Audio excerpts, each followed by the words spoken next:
Good evening and welcome to the 9th episode of the Ultimate Fan Hub Podcast. I'm Xy-Zha Kamandong. And I'm Jonas Reyes. Well, it's good to be back after absent for One episode.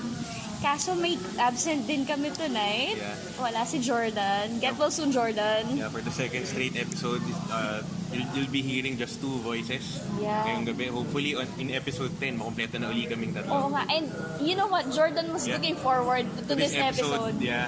He's so prepared. He was so excited last night. Okay. So, All the days na pwede siyang mawala. yes.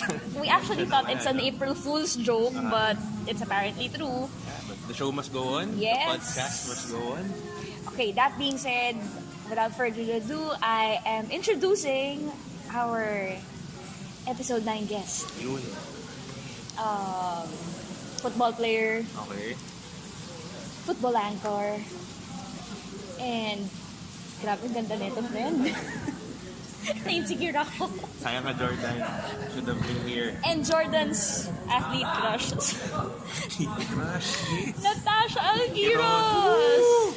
Good evening, Natasha. Hi. Good evening, Tasha. Pleasure to join you guys. Yeah. Alright, so Game. fresh from Women's Sevens Football League game, which is congratulations, Thank by you. the way, because they won Yeah. last night Tama. against Sugod Malaya FC. I was actually looking for you after the game, but Yeah. I chanced seeing Erica and Cecile. Yes. Anyway, Tasha, ready ka na ba? Ready na. I hope. Alright. Why football of all sports? I guess it's because when I was a kid, I tried all sports. I played softball, volleyball, anything. I was a ballerina and everything. But the only thing that really stuck since I was grade 4 was football. Like the moment I played, I just fell in love with the game, and I didn't look back. It was the only thing that could really help me, because usually when I was a kid, I was very makulit, malikot, and also I had like anger management issues. But when I play football, all of a sudden I forget everything, and I really just enjoy playing the game. Where did you study grade school? I studied in Woodrose. Okay. So normally, di ba, yung love for football starts with the school, di ba? Woodrose ba is like a football playing Yes, school? it's an all-girls school, and during Mariel Benita studied there once upon a time, and also the likes of Bele Fernando. So, and football is very big. Used to be very big in Woodrose, and our team was actually a winning team. We would always win championships. Any 7, 9-a-side or 11-a-side, even 5-a-side tournament we joined, we're either podium finish or we take home the championship. And your love for football carried over through high school and college? Yes. Okay. Okay. Is there, other than, you mentioned a while ago you played softball. Other than that, now that you're really focused on football, you still have time playing other sports? Just for fun, like, you have like pickup games of frisbee and all those other sports, ultimate frisbee, stuff that you can do for fun. But usually I also go scuba diving. That's another thing that I really got into. After I stopped playing for the national team, I decided to pursue my other passion as well, which is also in the ocean, and I've always wanted to scuba dive. Water sports. Yes, water sports. I love water sports as well, just as much as I love football. Any other sports that you want to try in the future? Like, hindi mo pa talaga natatry ever, pero it's like in your bucket list of sports. Football, like American football. Wow. That seems fun. I like contact sports. Mukha nga. Mga martial arts, so like... I've tried like boxing, Okay. Muay Thai, like just in like the mga gyms and all that. So far, it's fun also. More for fitness. Yeah. For fitness. Ayun. But there's a difference, because when you do stuff like boxing, Muay Thai, it's just you. So I like playing, which is fun once in a while, but I like playing team sports. More than individual. Yeah, more than that. I like playing team sports because you feel the connections with different people, the camaraderie, and also that when there's other people there, it pushes you to go further. Yeah. Like, you can only push yourself to do so much, but when you have teammates or there are people that you play with and against, it usually pushes you to do much more than you think you're capable of. Sa women's football ba, mataas din yung level ng physicality? Yes. Like same sa men's Just the side? same thing. Okay. Exactly the same. You know, I've suffered a couple of elbows to the face, getting knocked out, like slide tackles, like same thing. A worst injury that you suffered sa football? I think the worst injury, it's not really, more of just the timing of the injury rather than the injury itself, was a strained hamstring.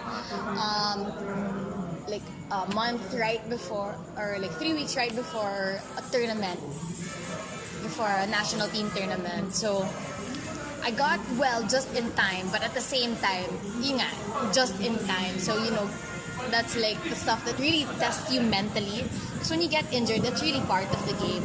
But what gets really tested there is your mental strength. You played college football in DLSU. Yes. Before going here, yes, he's also from DLSU. Ade mo Lasal. Coach Hans, di ba? I'm left out. Anyway, just before I went here, Miss Mia Montaires sent me an article about Yeah. Ina Palacios. Yes. And she told me that you almost made it to the article because you and Ina were convincing Cameron to play for DLSU.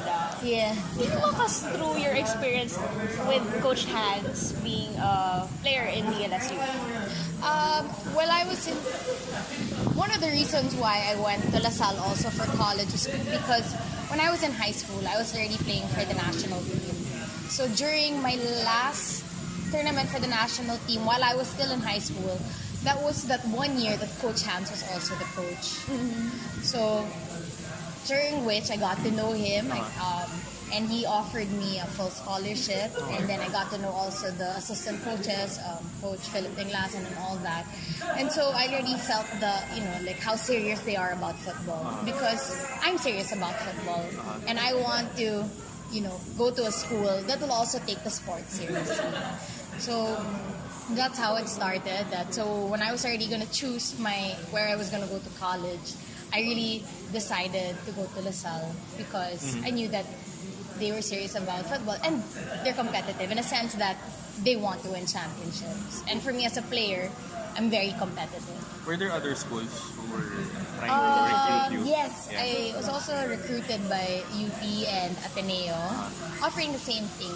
But I felt that, you know, LaSalle was the right choice for me. It was the right fit for me.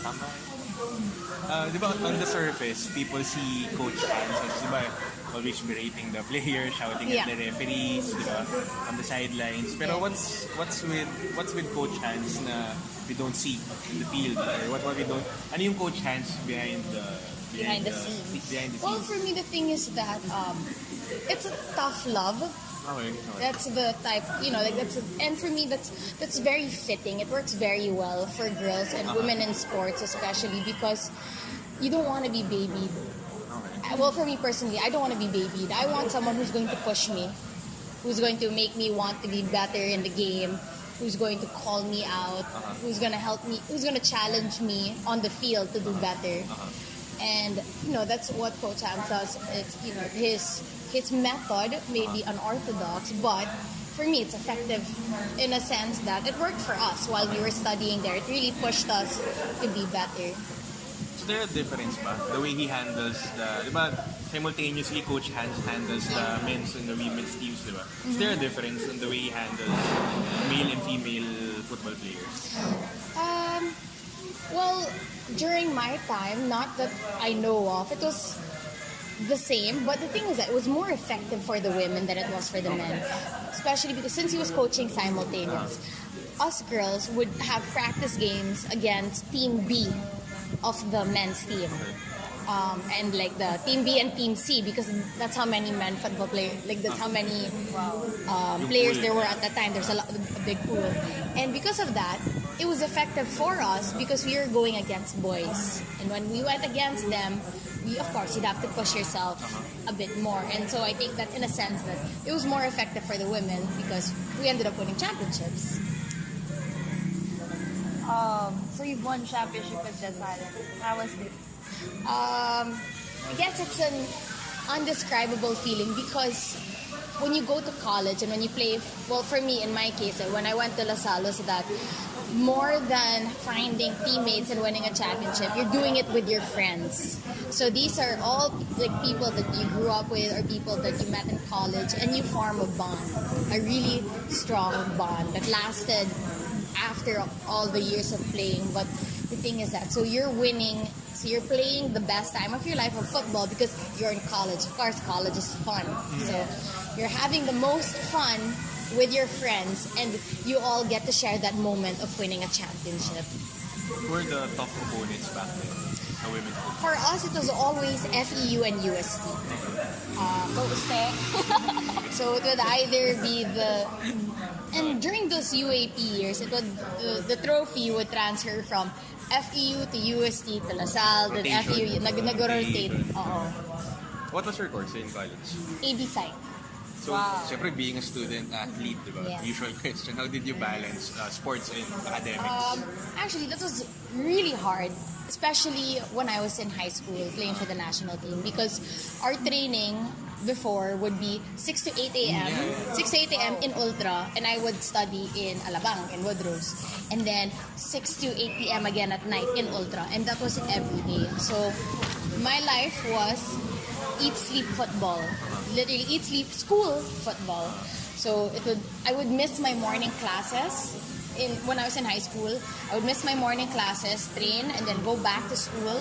Right after school, dismissal at 4 o'clock. I would go back to training, and then after that, same day, over and over again. And I would always miss my morning classes. Every recess and lunchtime, I'm studying, taking people's notes, and also studying, taking people's notes, or taking an exam.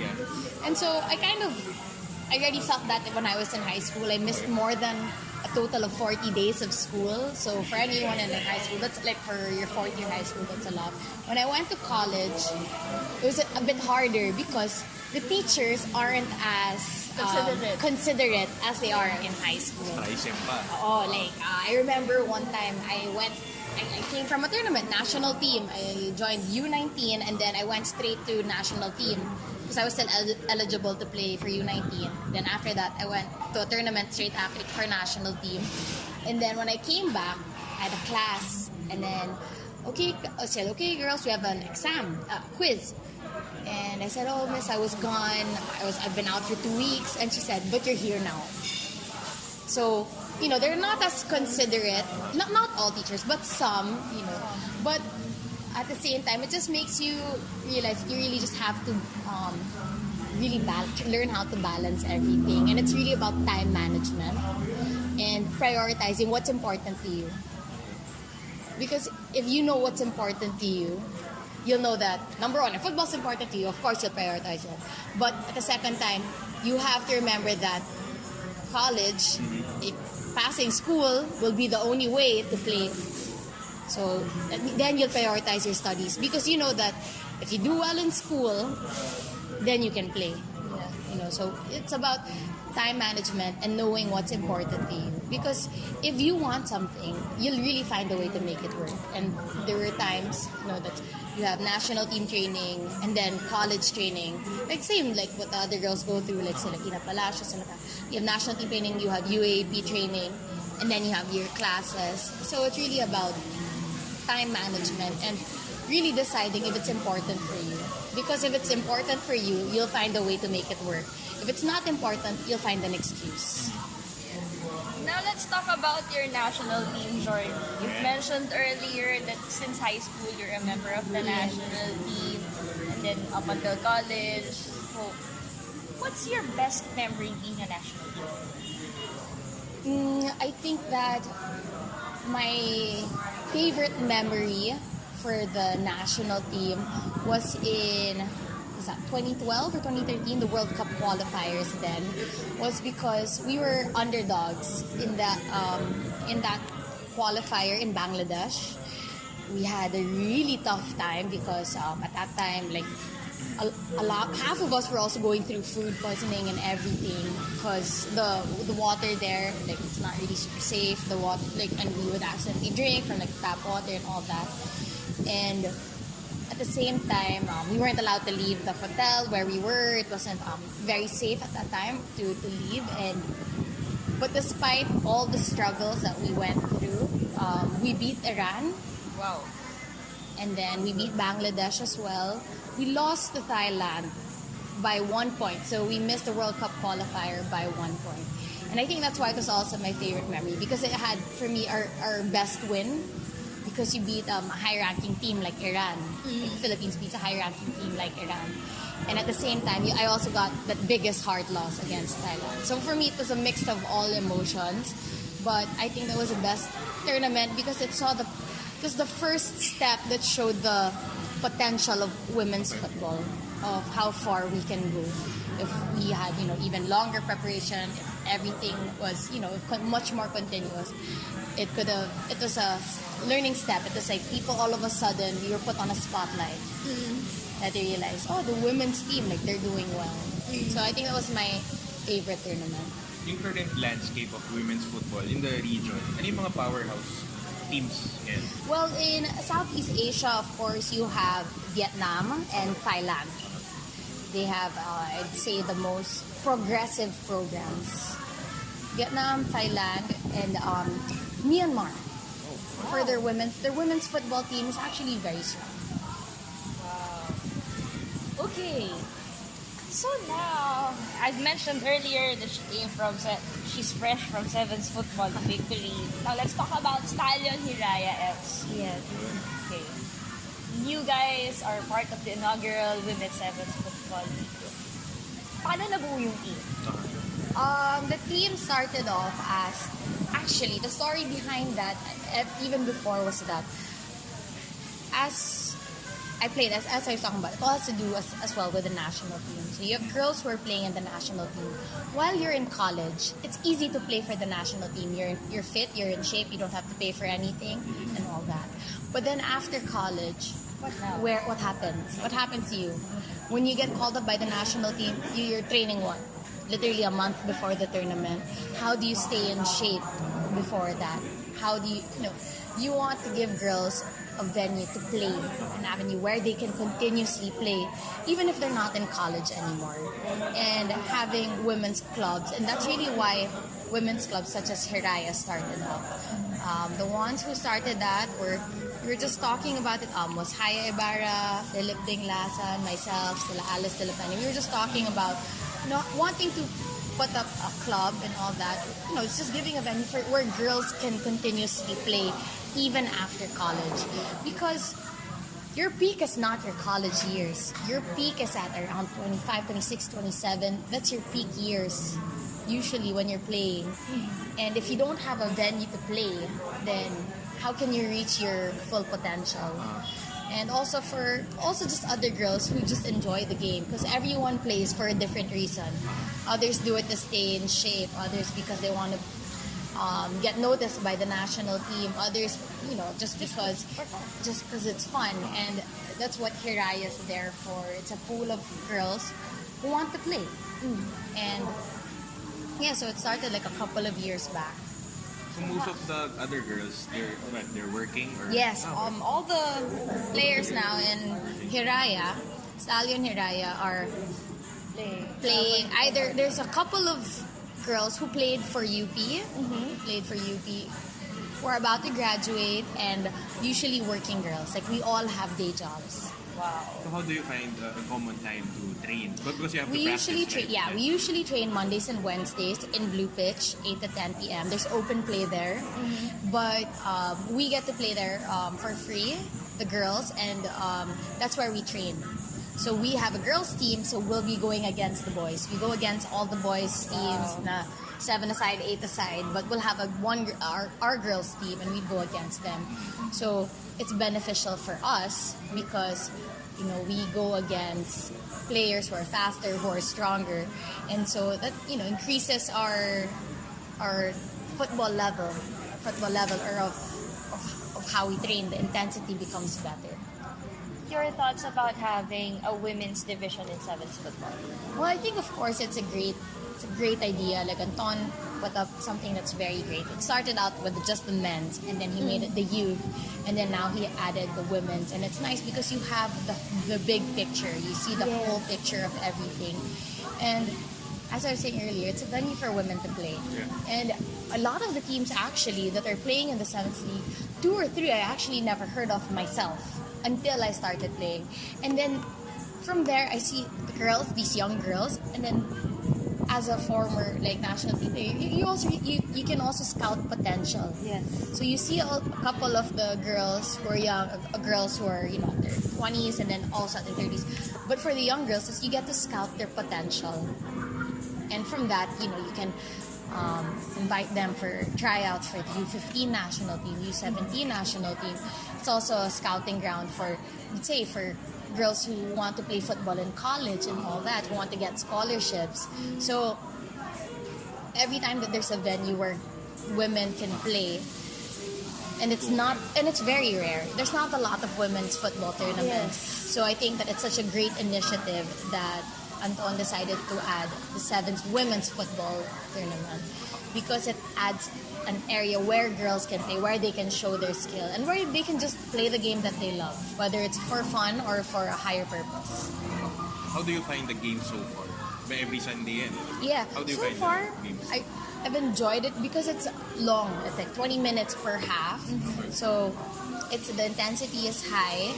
And at the same, it's very competitive. Like there are 2 wins so far, or both 1-0 wins, 1-0, 1-0, and the other games have been 4-all and all that. So it's high level and it's competitive. There are also some games that reaches even the penalty. Yes, So it's So balance. it's a very balanced tournament.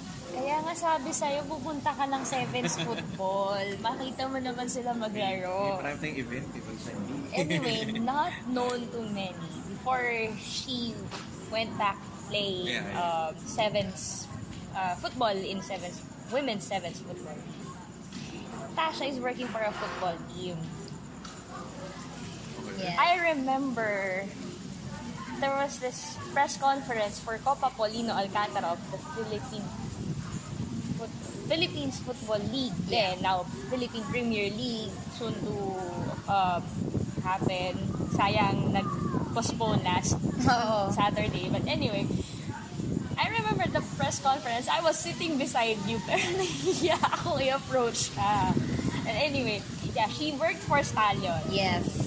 So, can you walk us through your job as with Stallion? So I worked with Stallion for 2 years, and I helped them with, it's an all-around thing.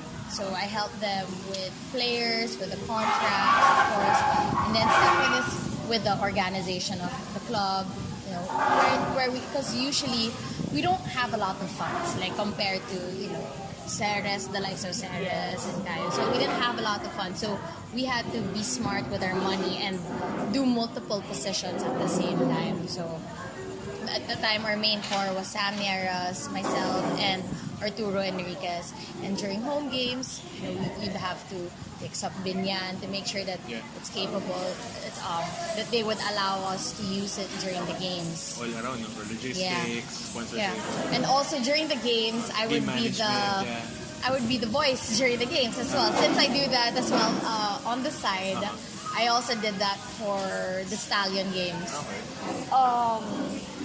What was the challenge, like working for Stallion? Ano yung pinaka naging challenge for you nung Philippines Football League? What was the biggest challenge? The biggest challenge for you?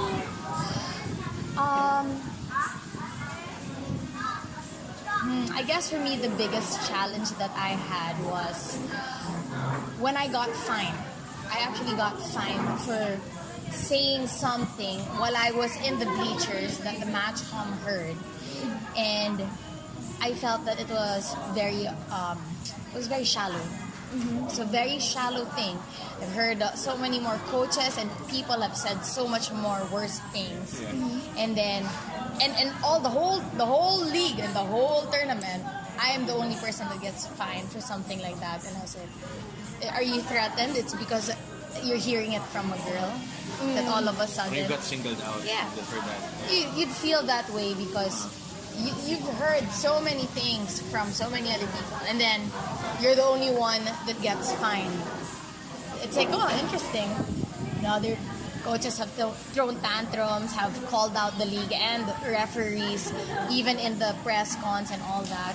And so there, like, so for me, I found that very challenging. But at the same time, you know, you just have to rise above it, because you can either let that get to you, affect you, and then what? Just quit your job, or you can rise above it.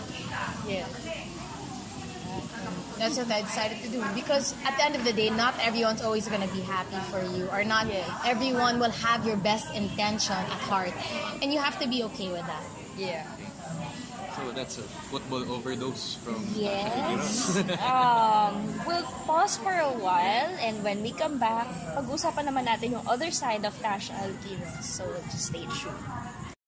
Welcome back to the Ultimate Fan Hub podcast. It's still me, Xy-Zha, with Jonas Reyes. And our special guest, yes, Tasha Alquiros. Alquiros. Yeah. Favorite part of the podcast sa tayo, Jonas. Yeah, shout out portion. Siyempre, paunahin na natin ang ating guest. Tasha, take it away. Alright, I'd like to, of course, give a shout out to Coach Let Bongson and, of course, the women's national football team. Yes. They're on their way now for the second round qualifier, Olympic qualifiers. And Yes, of go course, girls. Coach Let is, I think, if not one of the best women's coach out there in the Philippines. So, you know, shout out to her and the likes of course, my teammates, Ina Palacios, Patrice Impelido, Cam Rod, and everyone else on the women's national team. All the Keep best repping the girls. flag and the country, and we're always proud of you guys. And of course, to my Hiraya teammates and of course, thank you, of course, to Stallion for partnering up with the Stallion-Hiraya for the 7th Women's Football League. And of course, to Jordan, get well soon. Yun! Up and about na yun bukas. Yeah. Jonas, how about you? Of course, I want to greet syempre my family, my wife, my 2 kids, office mates ko sa DCCD, yung boys ko, si Danny, si Ian, si Mike, Jomar, si Fed, si Eldridge, si Carl, si Eko, lahat ng boys ko. Tapos yung mga co-writers ko from Fox Sports, editors, all the editors, all my co-writers. And also yung aking friends and aking co-workers sa Kings of the Court, kay Cholo, Lian, all the creatives, all the ops. Quarter 1 is coming to a close. Hope you guys catch the games sa mga playing venues namin, mostly sa Upper Deck in Ortigas. Wow. And syempre, to all the sports fans, Yes. this show is for you, as always. Because this is made by the fans for the fans. Episode 9, how about you, Xy-Zha? Siyempre, unahin ko na yung mga kasamahan ko sa 7th Football League. Sir Ernest, Sir Levi, Jordan, magpagaling ka na. Oo nga, George. At ang aming big boss na sobrang hands-on, Anton Del Rosario. Ano ba? Siyempre, kung nakita mo sa Instagram yung post ko, medyo trending yon yung Gula Fanatics na With with 7 Tito J. Tito J.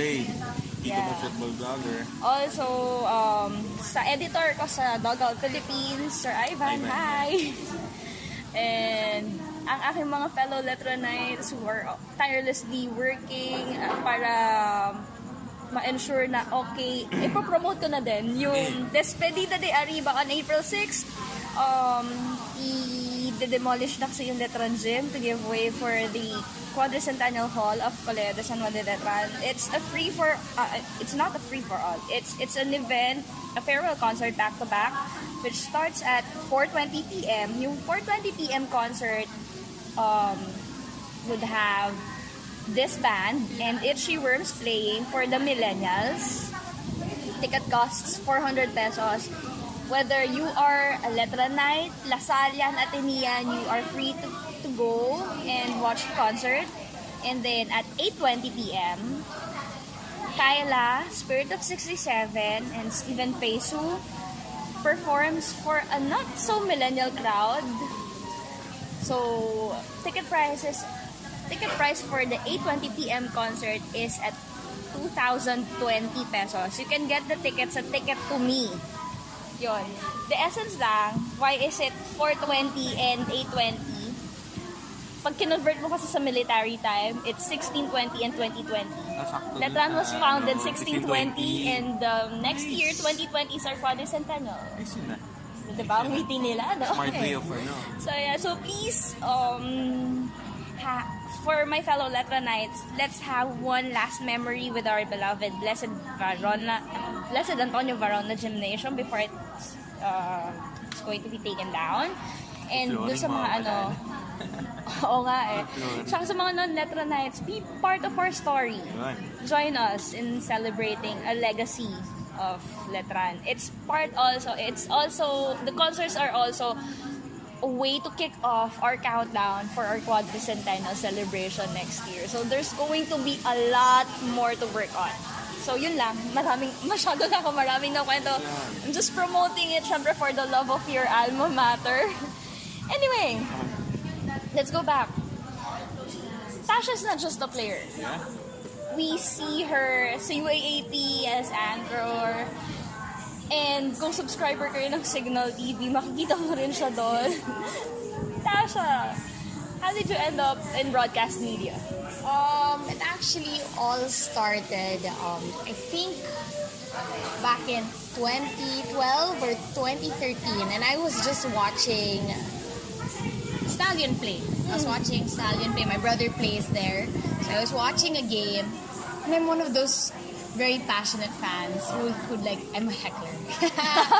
I'm one of those people that when I'm a fan, and like especially back then, I would like shout, of course, and cheer and all that stuff. But then, and then that was also the same time we got back from the tournament in Bangladesh, the World Cup qualifier. So they interviewed the women's national team. And TV5 was handling it, and they had a halftime show called Football Mania.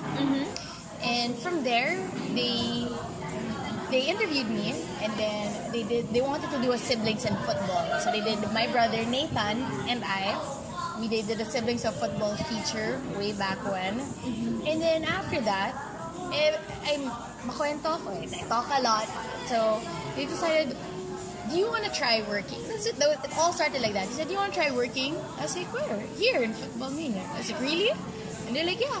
You want to try? And I was like, it's about the sport that you love. Okay. And I was like, yeah, sure. And that's like the gist of how it all started.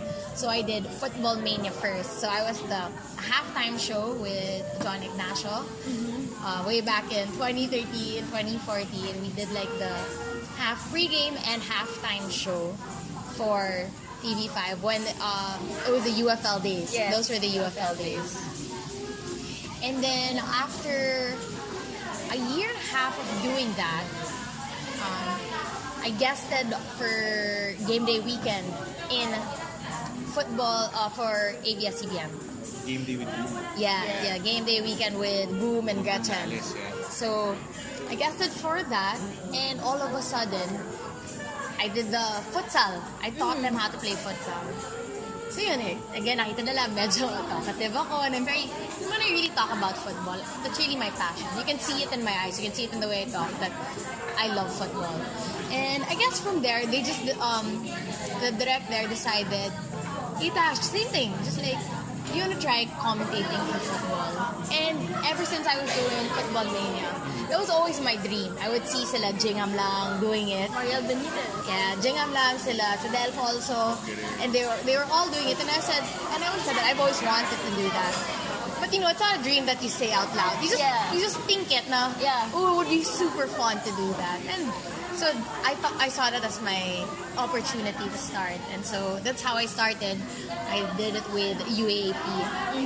And then luckily enough, but I also tried other sports. I did up front at UAP, so I did volleyball and basketball. So I did halftime show. It was a halftime show for them while I did UAP football. And then fast forward to now, their Signal, I do I'm a host sports VJ for them, sports VJ. So it's nice because I get to learn about other sports as well. And then like I also get to work with the likes of ESPN 5 for they've gotten me for Suzuki, and I feel very blessed that they got me for Suzuki Cup. Yes. And that was my first time to ever cover the men's national team live, and for me it was really like the highest honor that I could get. Like I feel that I was a bit shaky in the first few games. I didn't do them enough justice, but I really enjoyed every minute of covering football, especially at the highest level that I can. And so it's nice to be able to talk about football. As much as I love playing, I also love talking about football. So yeah, I started out with UAP, and then eventually I also got picked up to do Suzuki Cup and Sevens. I've covered the Sevens League for the men's team. Before the women. It's just that, but once the women's team started, of course I said, I'm sorry guys, I really want to play. That's why I said I wanted to play. So yeah, I cover for UAP, national team. And for AFC Cup, I'm actually flying to Bacolod later to cover the Ceres game. Oh wow! I'm For envious. every league, you have to alter your style of commentating. For example, UAP, then transfer to another league. You have to is there a standard for every league that you have to follow? Unless they give you specific instructions of they want you to say certain things or to either talk English, Tagalog, or Taglish. If they don't give that certain instructions, not really. It's usually the same way that I do for all. Except for Sevens, I think would be the more fun. Yeah. Because it's a Sevens league, so it's more on the fun concept. For UAAP, it's also more of educational because you let them know about the players' background, studying where they came from, what's their course. You try to sneak in those few details Because that's what the fans are clamoring for. Yeah. And then how big is it to work with two different broadcasting companies who are big in sports? You cover UAAP for ABS, SNA, then you go to TV5, ESPN5 for Seven. Yeah, for Seven. And national team. Yeah. I think I just feel very It's very rare, right? yeah. I'm very grateful actually to both of them for allowing me to do both because. But I was very honest, and I think that's the most important thing. That when you're dealing with companies, with people in general, you need to be honest. Yeah. So even before I started, I already told EB5, hey, I need to let you know that I do UAP. I've been doing UAP for the past how many years? So I let them know. And when I was doing UAP, I also do the same thing. I say, I hope that it's okay if I get it over this too. So as long as there's a mutual respect, understanding, and you don't lie to anyone, then yeah, because football is still growing here. Yeah. You'd understand it in, let's say, in basketball, why they won't allow you to cover A and B, it's like rivals here and there.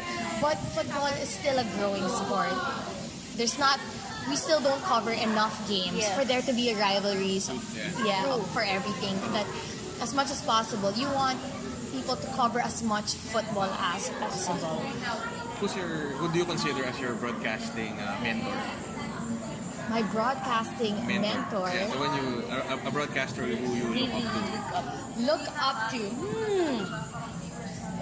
I'd say that in style-wise, I really like Jing Hamlang, because ever since, and I also started working with him ever since in UAP, and when I would hear his voice, I like the way that he talks and how he's very eloquent when he talks. Yeah. We should guest Sir Jing next time. Okay. And of course, he's very smart. So all the commentators are smart, but I think that he's really the one that I look up to when I see in his style of how he talks about the game. Because usually he's an anchor also. He's an anchor. Yeah. How about, we forgot to ask her this. Your football idol. My football idol. I'd say it's Ronaldinho. Wow. I said old school Brazil, Barcelona, Ronaldinho, because it's different. He dances with the ball. You know, it's not robotic or anything. It's fun. It's beautiful football. He's my favorite in terms of how he plays. It's so creative.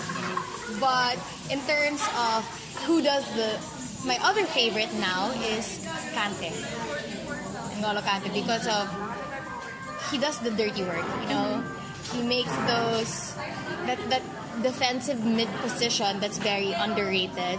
So he plays that position that, you know, they do the hard work, the transition work of attacking to defense, being able to get back there in time. And of course, when he wins the ball, doesn't make those fancy passes. It's actually very simple. He'll just pass it to the next person next to him. So, you know, it's two different players, two different styles, but those are my favorite, Ronaldinho and Kante. You wear a lot of hats. Like player, anchor, then sports VJ. Knowing that you do have this background with time management since high school, how do you manage your time now? You still have time You to still sleep? Yes. you still have social life. Yes. That. Actually, that's the thing. For me, it's that I enjoy everything that I do. I love my work. And I think it's very important that you love what you do. Because if you love where you're working or what you're doing, and then any job is stressful. Even the job that you love is stressful. Yes. But it's worth it. All of a sudden, it's worth it. And so, because I love what I do, even when I get stressed, I'm still, it's happy stress. Like, I'm blessed to be stressed. I think of it that way. So but at the same time, I'm also an island girl. You know, I love the ocean, and I'm never gonna not go to the beach. So I work. I'll work in like loads, and then I'll take 3 days off, 4 days off. So I'll work Just again to go in to the loads, beach. and then I'll just like disconnect for 3-4 days, because that's where you refresh. It's like your restart button. You know, when you plug something in for too long, it's gonna explode. So you know, sometimes you just have to disconnect, and you have to recharge. And for me, that's how I stay happy. That's for me. What works for me is that when I go to the ocean and I restart again, then I can go back, and then when I go to work, I can be smiling again. I can deal with everything and still be smiling. You said you're an island girl, di ba? Yeah. What's your dream destination? Dream destination? I'd still say it's Palawan.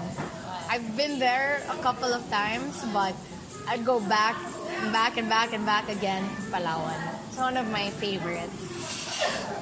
Cheesy question, I hope you don't mind me asking. How is Patrick Dato? Hindi kami showbiz. Hindi kami mag-showbiz dito eh. Pero it's the rare times that we do something like Okay. He's doing really fine. He dislocated his middle finger after playing for Davao, and again also with national team during Suzuki Cup. But now he just got cleared to play again. So it's actually a blessing in disguise that the PPL started late. So now he'll be able... He has time to recover. Yes, he has time to recover and not miss any playing time. Where will he be playing? He'll be playing for Stallion. And I guess it was one of the reasons also that I decided to step down, because I was working in Stallion, Yeah. but then I was also working in media. And now that there's going to be coverage for Stallion, for PPL, and if I'm working with a club but I want to cover it, It's a conflict of it's very interest. conflict of interest. And plus, you know, it just made perfect sense. You know, I don't want to. That's overdoing it. I don't want to have conflict of interest. I don't want to have a biased approach to calling the game, or not be able to cover a game because I work for a club. So I decided, you know, what path is really best for me, and I think that I'm really leaning towards the media side of commentating, covering, analyzing games. And so that's why I stepped down from working for one club so that I can work in the PPL holistically. That's, wow. Ikaw, ano pa natanong mo? Di ba, you also work in sports center, di ba? Sa Yes. ESPN. I regularly watch Sports Center with Aaron, di ba? With Leah Cruz. Parang when I watch it, parang you guys are having fun. Oh yeah. Ganun ba talaga? I think I'm talking about Amanda. Amanda's the one that works in Sports Center. Hawig niya yun, ah. Yeah. Nililito ako. I've been featured there a couple of times. It's usually like when I was sent to Vietnam for Suzuki Cup. So I would report back to Sports Center, and also the AFC Champions League, I would report back to them. But I don't work for Sports Center, but You get there, yeah, I've guested for them. Usually they also phone interviews for them. Now that you mentioned Suzuki Cup, how was the experience na mag-cover, especially nung nag-semifinals away from home? For me, that was one of the top experiences that I've ever had so far, because to be sent to Vietnam to cover the game and to report about it really felt like such an honor. And to be there in Vietnam, actually, just the atmosphere itself, it was really, as a football fan, and you see people going to the stadium 4 hours before the game. Wow. And we already had to walk like 10 minutes away because it was packed. Like, there was traffic everywhere. There were flares, like they're shouting flares with their shouting Vietnam, like with the streamers, the drums, with the microphone, and just for me to experience that, even though it was for the opposing team, I love it. I indulged in all of it, like the 40,000 Vietnamese fans, like how they were, like I love seeing football fans.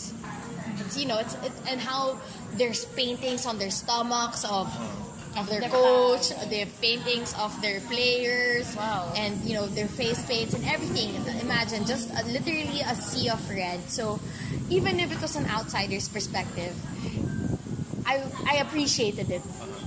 Because when you appreciate football, like even if they're not cheering for you, you appreciate what they're doing for the game, and it makes you wish that, I hope one day we can do that.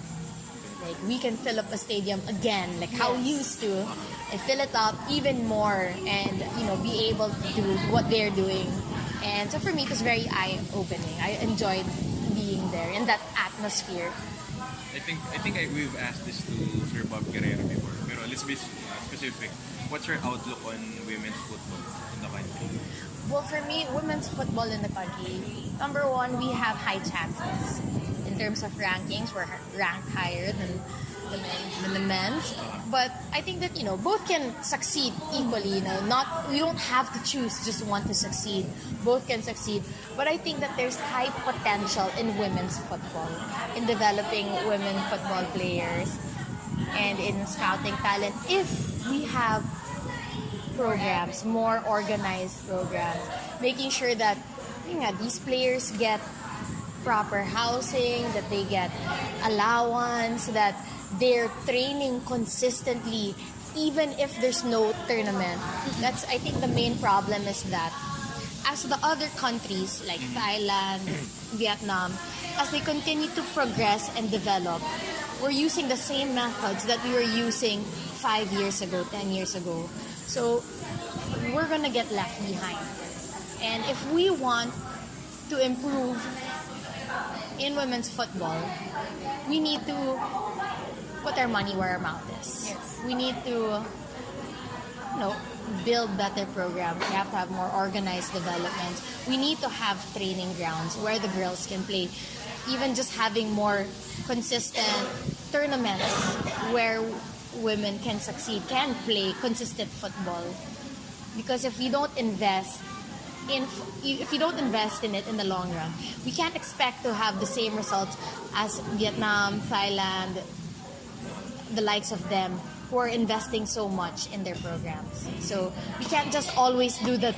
Dasal na lang tayo, sana na lang we get lucky. We don't want, you don't want to be the team that just gets lucky. You want to be deserving to be there. You can't allow the program to stagnate. Diba? Yes. The game is always evolving, and you need to evolve with it as well. I asked this in sevens football, one of the coaches, I think two of the coaches of the women's. If women's sevens football league is working well, for competitive teams at the helm, do you think sooner or later PPL can also come up with a women's division? Yes, I think that eventually that's really the next step to go, because you have the PPL, you have the YFL. Next is your women's. You need to be able to promote that as well. But of course, the PPL is not the most stable on the most stable ground at the moment. But you'd like to hope for the success there, because if you're successful there, you can branch out. It will be easier because you can be able to branch out. Though I believe that women's football can be successful on its own, it's better if we're successful as a unit. That we're successful in the men's, in the women's, and in the youth. That's a much better program for everyone. It's a win-win for everyone. Alright. So you see yourself coaching in the near future? Kasi parang you've tried, You've tried everything. dating, di ba? Di mo pa ba naisip Currently, background? actually, I just took my D license. I just, so I got the results already just last week. So I'm certified. I'm a B license. Wow, congratulations. Yeah, I spent 20 days in Bacolod for my B license, 10 days in October of 2017, then 10 days again in March, plus all the homeworks and everything else in between all of that. So it's not something that I'm closing my doors to, but right now I'm following the opportunities that are in front of me, and for now it's media. My main focus is media because that's the opportunities that are opening up. And and the funny thing is that I just know that whatever happens, I'll be working in football.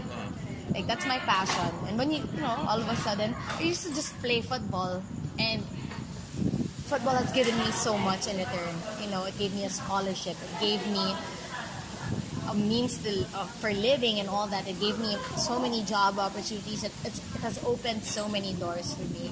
And I think that as long as I just continue to stay true to what I do, eventually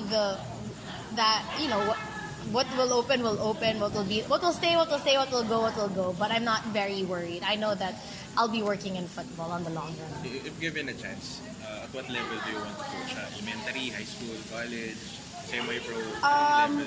With my schedule right now, I'd say that kids. I'd coach kids first. Well, I really do coach kids on the side. I've been doing it for a long time. There was also a time that I coached the Stallion Women's. Oh, yeah. Last year I used to coach the Stallion Women's. But for now, I would like to coach kids. Given the chance, example, Woodrose would come approach you and ask you to coach their football team, would you do it? Yeah, why not? It's something that I've given, that I've played for them, and I wouldn't mind coaching for them. But in terms of for the long run, I would rather coach, of course, for a higher level. Because you'd want to see how far we can go. It's either kids or I like coaching kids because that's fun. But if it's to coach for a long run, I would rather coach at a higher level. All right. Thank you so much, Tasha, for saying yes to us. Sure thing. Spider schedule. Tasha, she's flying out At 8 a.m. So Later yun, pa naman. Jordan, you missed out a I lot. missed out a lot. Maybe Tasha wants to plug something, an event, Yes, or go ahead. Well, of course, it's just I just hope that everyone don't give up on football. Yeah. You know, there are still a lot of people out there, as you said, like your blog itself, what you're doing, you're still trying to spread football. And I know there's a couple of bad guys out there in this football world, but there's a lot of good guys as well whose main goal is really just to spread the game and to make sure that football continues to get bigger here in the Philippines. So I know it can be frustrating at times, but don't give up on football, because a lot of people really want this to work. A lot of people are trying their best to make sure that football gets as much coverage as it can, that players get to play at the best level, at the highest level that they can. And lastly, I think it's just that when there are games, whether it's going to be the SEA Games or the PPL, I really encourage everyone to come out and really watch, to be there, to be part of it all. And, to just be physically present. It really makes a big difference, especially for the upcoming SEA Games and the PPL. It makes a big difference to players when there are people there watching you and supporting you. Yun, maraming salamat again, Tasha, for gracing our show. Alright. Ayan, Jonas, any parting shot? Just keep on following the sites that we Yes! we write Sige, for. promote mo. Yeah, syempre. Follow niyo yung mga stories that we write for foxsports.ph and Stat Sports and Dugout Philippines. and Kings of the Court, Straight Philippines. It's the league that I cover, and Sevens. Oh, yeah. Sevens. Sampay, Sevens Football League, McKinley Hill Stadium, every Sundays. It's for free and it's fun. Catch the women's play. Yes, these badass women. Also, promote na din po yung blog ko, Diary of a Foodie Fan. Also, follow our Instagram page at The Ultimate Fan Hub Podcast. And again, Despedida de Arriba, April 6th, 2019. So, one last event bago mawala sa Letran Gym. That's it. Jordan, get well soon. We hope to be complete by episode 10. Yes, hopefully by episode 10. And that being said, that wraps up episode 9 of the Ultimate Fan Hub Podcast. Again, this is Xy-Zha of Dugout Philippines. And this is Jonas Reyes from Fox Sports. And this is made by the fans. For the fans. Good night, guys. Bye.